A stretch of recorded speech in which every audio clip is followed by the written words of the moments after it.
Thanks for taking the time today to chat. We're going to be talking about our 2020 capital market forecast, which is our outlook for next year. And in order to make it a little fun and suspenseful, we've decided to provide names for our themes this year. We have 3 themes, and we're calling them the paradox, the irony, and the riddle. So we're going to start with our first theme, which is the paradox, and talk a little bit about productivity. And when we talk about productivity, we're thinking of the amount of output per resource, typically an employee. And what's been really fascinating about this cycle, this economic cycle, is that we look all around us and we see the impacts of technology, whether it be what we can do with our mobile devices or how much our workplace has changed in the last 5 or 10 years. But when we look at the government stats, we just don't see productivity showing up. And we talk in our report about the reasons for that. There's a variety of reasons for that. One of them is that we actually think the government just doesn't know how to measure a lot of the productivity that comes through the new technologies. We thought that a great place to start today would be to actually look at the bank, because the bank has made a big investment in technology.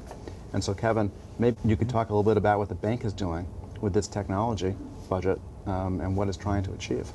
We are focused on the customer, and we're bringing in new ideas of how our customers are telling us that they want to operate. For us in the banking industry, I think it's important that we not think of just banks as our competitors, but we've got to make sure that we're thinking of the world at large.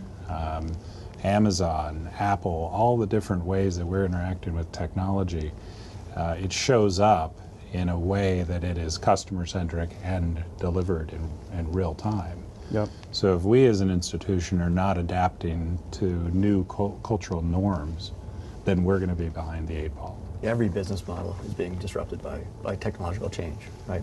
So in nearly every manufacturer, every wholesaler, everybody who interacts with a customer has to think of new ways to do that in ways that meet client expectations. So across the board, people are investing.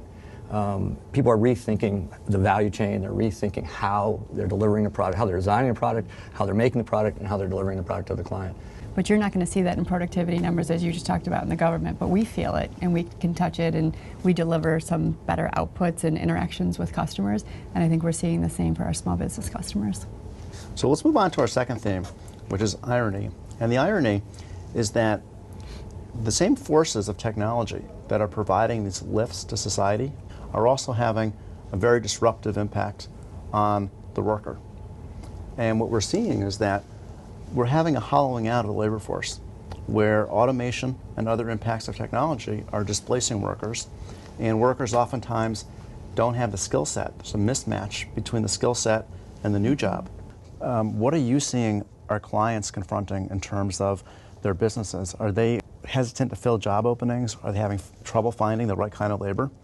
So customers and prospects are optimistic, they're investing, they have an interest of skill sets, they're willing to spend money on training them, teaching them, showing them the job. We just can't get enough people to want to do the jobs. Mm-hmm. So it's this really interesting push-pull. There's something looming out there that folks are sort of protecting themselves from, but there's a lot of other indicators to say there's still a lot of business to be had and work to be done. Our small business customers just can't find enough talented, sort of curious-minded, high-capacity folks to train and teach and hand over the businesses to. There's also this phenomenon where when we look at wealth distribution, the distribution of wealth is historically concentrated towards the high end now. And so the outgrowth of all that is what we think of as economic and political populism. It's more of an inward-lookingness, more of a nationalist approach, and the outcome of that is protectionism and a lot of policy uncertainty. There's the irony, is that the technology on the one hand creates all this efficiency, but then it also creates disruption. I know that we had a recent survey of our clients, and it showed that 2/3 of the clients of M&T are actually worried about a recession imminently. I think that there is all likelihood more volatility just in kind of the nature of the election this year. We've seen some of that already occurring. The way the dialogue, the political discourse takes place. That volatility does have kind of a far-reaching impact on people's overall confidence in the economy.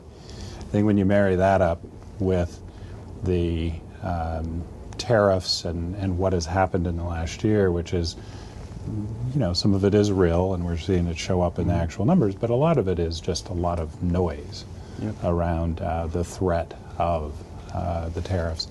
And I think when you put those two things together as well, this is again in my own words, of also everybody's expecting that we're going to have a recession. It have been for a while. Yeah, have been for a while. It's going to happen. It eventually has to happen.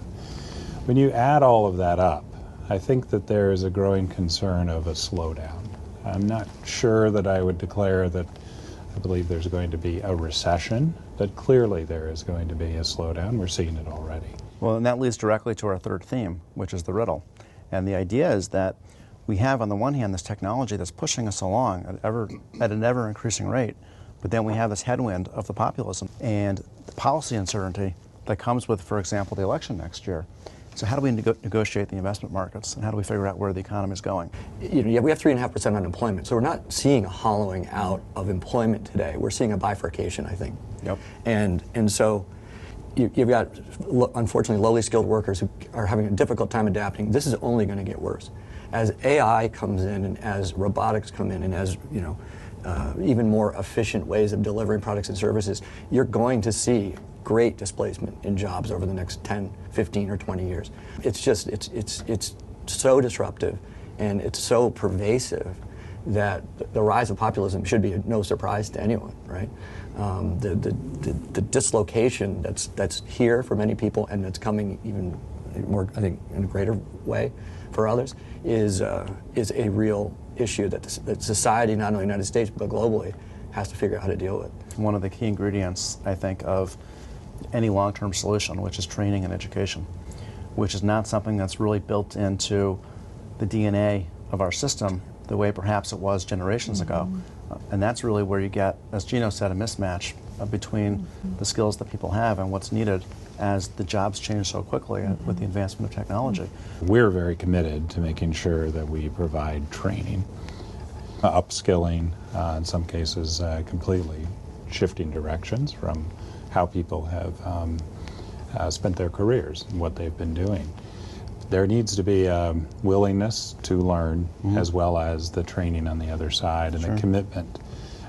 So we're working very hard on that, as Christine is talking about, our clients doing the same.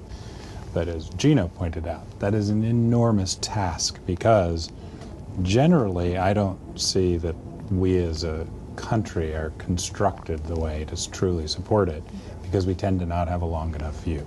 And by constantly having a short view, and obviously the larger the company, the more public they are, the more focused they might be on quarterly earnings.